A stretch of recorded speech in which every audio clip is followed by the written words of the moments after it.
নমস্কার, আমি শম্পা।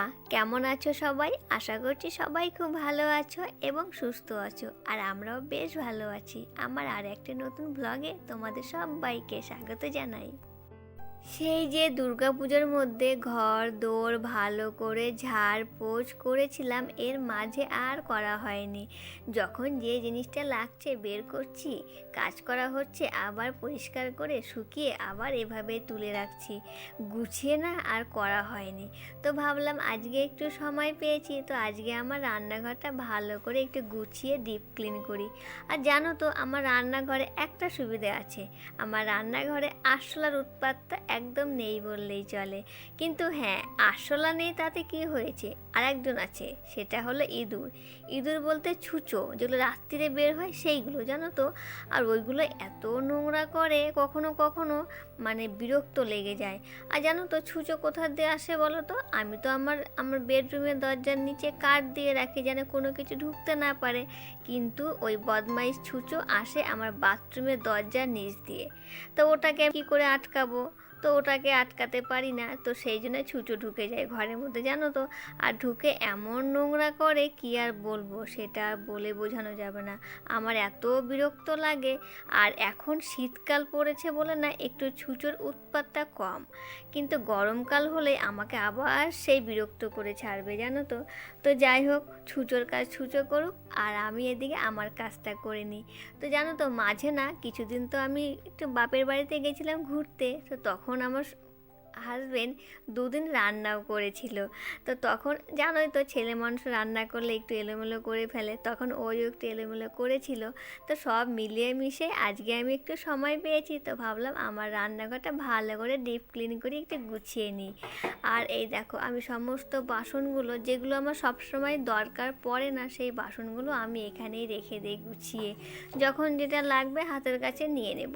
আর তার থেকে যেগুলো আছে আরও কম ইউজ হয়, সেগুলো আমি আমার বেডরুমে একটা ক্যাবিনেট আছে সেখানে রেখে দিই।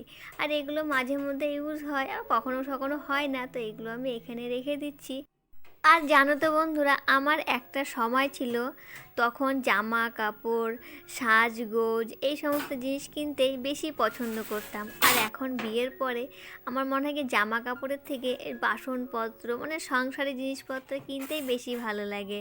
মেয়েরা বোধহয় এরকমই হয়, তাই না? বিয়ের আগে একরকম পছন্দ থাকে, আর বিয়ের পরে সেই পছন্দটা বদলে যায়, তাই না বলো? আর জানো তো বন্ধুরা, আমি কয়েকদিন ধরেই ভাবছি যখনই আমি সময় পাবো আমি আমার রান্নাঘরের এই কাজটা করব, কিন্তু সময় পাচ্ছিলামই না। তো আজকে সময়টা পেয়ে গেছি। তাহলে তোমাদের একটু বলি আমি সময়টা কি করে পেলাম। কালকে জানো তো চিকেন রান্না করেছিলাম, কিন্তু দুঃখের বিষয় এটাই, কালকে আমার হাজব্যান্ড দুপুরে খেতে আসতে পারেনি, কাজের চাপে ও কালকে দুপুরে আসতে পারেনি, ও বাইরেই খেয়ে নিয়েছিল। তো সেই জন্য ওই খাবারটা ছিল, তো ভাবলাম তাহলে আজকে আর কী রান্না করব, আজকে তেমন কিছু করব না। তো আজকে শুধু কালকের ওই তরকারিটা আছে, আর সঙ্গে আমি একটু আলু সেদ্ধ দিয়েছি, আর আমার বেগুন ভাজা খেতে ভীষণ ভালো লাগে, তো আজকে একটু বেগুন ভাজা আর আলু সেদ্ধ করছি। আর সেই জন্য ভাবলাম আজকে যখন ফাঁকা আছি তো তাহলে এই কাজটা করি। আর দেখো, বাসনগুলো আমার সমস্ত কিছু গুছিয়ে রাখা হয়ে গেছে, এখন আমি রাখতে শুরু করেছি এই মশলা, মানে এই তারপর হচ্ছে মিক্সারের ছোট বাটিটা যেটা সবসময় ব্যবহার করা হয় সেটা। তো চলো ঝটপট কাজগুলো সেরে নিই। আমরা যেহেতু ভাড়া বাড়িতে থাকি, সেই জন্য বাড়িতে 3-4টে ফ্যামিলি থাকলে তো সবার জন্য একবার করে জল নেওয়ার নিয়ম। তো আমিও সেই মতো একবার করে জল নেই, সেটা হলো সন্ধেবেলা জলের স্পিডটা একটু বেশি হয়, তো সেই জন্য আমি সন্ধেবেলা নেই, যেহেতু আমার জল সমস্ত কিছু ঘরের মধ্যে। আর যদি বাইরে হয় তাহলে ওটা তুমি সারাদিনে যখন ইচ্ছে তখন নেওয়া যায়, কিন্তু একবার করে। তো যাই হোক, আমি সন্ধেবেলা করে নেই। তো সেই জন্য সারাদিন সকাল থেকে সন্ধে পর্যন্ত সমস্ত খাবারের এঁঠো হোক বা আর যা ফেলে দেওয়ার মতো যা নোংরা টোংরা বের হয়, সমস্ত কিছু আমি সন্ধ্যের সময় ফেলে দিয়ে পুরো একদম পরিষ্কার করে নিয়ে জল ভরি। তো তারপরে রাত্রেবেলা যখন খাওয়া দাওয়া করা হয়, সব সময় তো তাড়াতাড়ি খাওয়া হয় না, কখনো 10:30 11টা, তো ওই সময় আর খাওয়ার পরে এঁঠো নিয়ে বাইরে যাই না। আর এঁঠো আমরা রাস্তায় ফেলতে হয়, বাইরে একদম গেটের বাইরে, তো সেটা ফেলার জন্য বাইরে যাওয়া হয় না, সেটা ঘরের মধ্যেই থাকে। আর ওই ছুঁচো এসে যদি মাংস খায় মাংসর হাড্ডি, মাছের কাঁটা কোথায় কোথায় নিয়ে যায় কি আর বলবো, জানো তো এত অত্যাচার করে এই ছুঁচোগুলো। তো দেখো আমার এটা সমস্ত কিছু ভালো করে গুছিয়ে রাখা হয়ে গেছে। এখন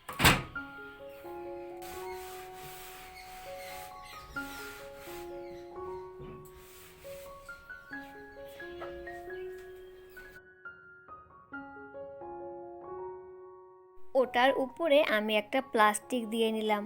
আর জানোই তো রান্নাঘর মানে তেল কালি এই সমস্ত হওয়া, যদিও কালি নেই কিন্তু তেল তেল চিটচিটে ভাব এই জিনিসটা তো থাকে, তাই না? তো সেই জন্য একটা প্লাস্টিক দিয়ে দিলাম, দিয়ে তারপরে আমি চালের পাত্রটা তুলে রাখছি। আসলে কি বলো তো, আমার রান্নাঘরটা না একদম ছোট, একজন দাঁড়িয়ে যদি রান্না করি আর একজন ঢোকা যাবে না, একদমই ছোট, ভাড়া বাড়ি যেমন হয় আর কি সেরকমই। আমার আজকের ভিডিওটি তোমাদের কেমন লাগছে অবশ্যই একটি কমেন্ট করে জানাতে ভুলো না। যদি ভালো লেগে থাকে তাহলে প্লিজ একটা লাইক করো, আর যদি আমার পরিবারে আজই নতুন এসে থাকো তাহলে এক্ষুনি সাবস্ক্রাইব করে আমার এই ছোট্ট পরিবারের সদস্য হয়ে থেকে যাও। আর তোমরা হয়তো অনেকেই ভাবছো যে ডিমের এই ট্রেগুলো আমি কেন রেখেছি, তাই না? অবশ্যই এটা ভাবছো। হ্যাঁ, আমি এই ডিমের ট্রেগুলো রেখেছি এর জন্যই, জানো তো আমাদের এখানে না প্রচণ্ড মশা। আমি যখন বাথরুমে কাজ করি মানে বাসন মাজি, আমি তো বাসন বেশিরভাগ বাথরুমেই মাজি, তো সেই জন্য খুব মশা লাগে। তো তখন আমি এই ট্রে থেকে একটু একটু করে ছিঁড়ে ছিঁড়ে জ্বালিয়ে রাখি, আর এতে না মশাটা খুব তাড়াতাড়ি চলে যায়, সেই জন্য আমি রেখে দিয়েছি। আর এই দেখো কত নোংরা বেরিয়েছে, এগুলো সব ওই ছুঁচোর কর্ম। ছুঁচো দেখো মাংসের হাড্ডি, মাছের কাঁটা যেখানে যা পেয়েছে সমস্ত নিয়ে গিয়ে ওখানে ঢুকিয়েছে, জানো তো আমাকে এইভাবেই জ্বালিয়ে খায়। তো কিছু করার নেই, এগুলো সহ্য করতেই হবে। আর কি বলো তো, আমি আমার এই ছোট্ট রান্নাঘরটাকে আমি আমার মতো করে সুন্দর করে গুছিয়ে নিয়েছি।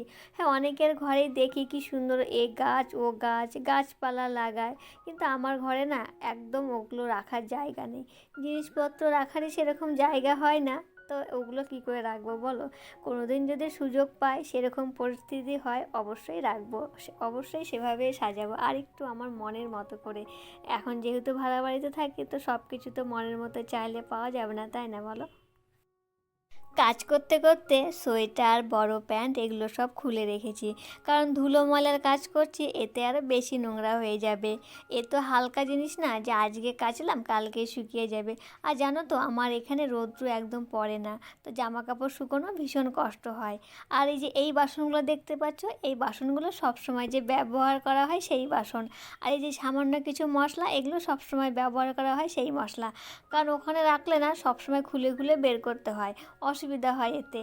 এখানে ওই জন্য হাতের সামনে রেখে দিই। আর আজকে বলেইছি রান্নার সেরকম কোনো চাপ নেই, তো সেই জন্য কালকের মাংসটা আছে আর পরে একটু বেগুন ভাজা করে নেব, তাহলেই হয়ে যাবে। আর আমার ছোট্ট রান্নাঘরটা গোছানোটা কেমন লাগলো অবশ্যই কমেন্ট করে কিন্তু জানাবে, ঠিক আছে? আর আজকের ব্লগটা এখানে শেষ করছি। সবাই ভালো থেকো, সুস্থ থেকো, আবারও দেখা হবে নতুন একটা ব্লগে। আর এই যে এই টুলটা দেখতে পাচ্ছ, এখানে আমি রান্না করতে করতে কখনো এসে বসি। তাহলে চলো আজকের মতো টাটা।